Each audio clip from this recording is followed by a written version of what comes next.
Hey everyone, Dr. Brian Stenzler here. Welcome to this week's Wellness Wiki, Pulp Fiction, the raw deal of fruit juices.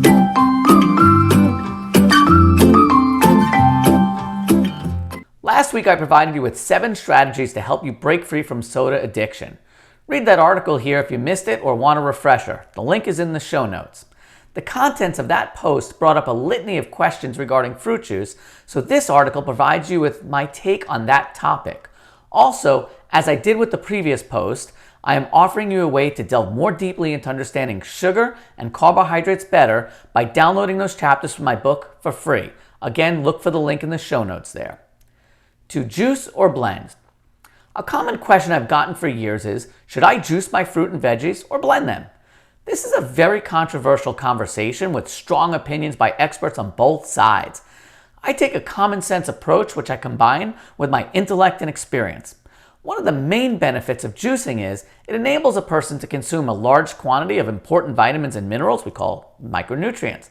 In fact, one glass of juice will contain many more times the amount of micronutrients than one piece of fruit.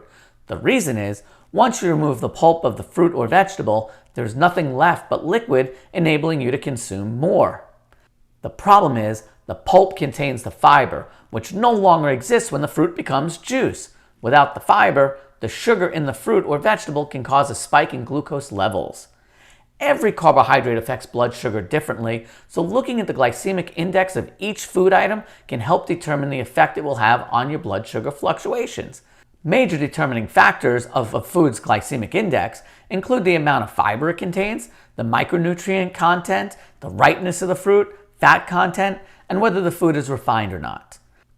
If you want a nutrient boost and a quick snack, sure, juicing could be a good fit when done properly. Be sure to prepare it with lower sugar containing vegetables and fruits such as kale, spinach, cucumbers, and celery. If you must have an apple, make sure it's a Granny Smith, as studies have shown that they contain the most antioxidants and promote the growth of healthy bacteria in the colon. If you're looking for a complete meal that will not typically cause a spike in glucose levels, I recommend blending your fruit and vegetables and make a nutritious shake with proteins and healthy fats. My wife Brooke and I personally start approximately 350 mornings each year with a healthy shake for breakfast. If you want to see our protein shake recipe and see what proteins, fats, and carbs we choose for our home, go ahead and follow the link from the show notes. Parents, if you're a parent raising children, I would like to bring to your attention the downside of fruit juice. Many parents love to give their kids apple juice, for example, and some have it in a toddler's bottle to sip around for the day. The kids love it, and the parents think it's good for them because, well, apples are good for them with lots of nutrients. So heck, what could be bad about apple juice? Well, if you're one of those parents, hopefully by now you're starting to see a pattern and realize what is wrong with that thinking. What is the difference between an apple and apple juice? Well, an apple is crunchy and juice is not. That stuff you bite into that makes the apple go crunch is the plant material composed mostly of fiber. That fiber helps absorb the sugar in the apple and causes the fruit to have a lower glycemic index than the juice alone. While the juice does contain vitamins and minerals, it is still mostly sugar. Kids that drink a lot of fruit juice are more likely to deal with hyperactivity issues, weight gain, diabetes, and dental cavities. Children who consume sugar, especially before school, tend to have difficulty concentrating in class and often get labeled as hyperactive.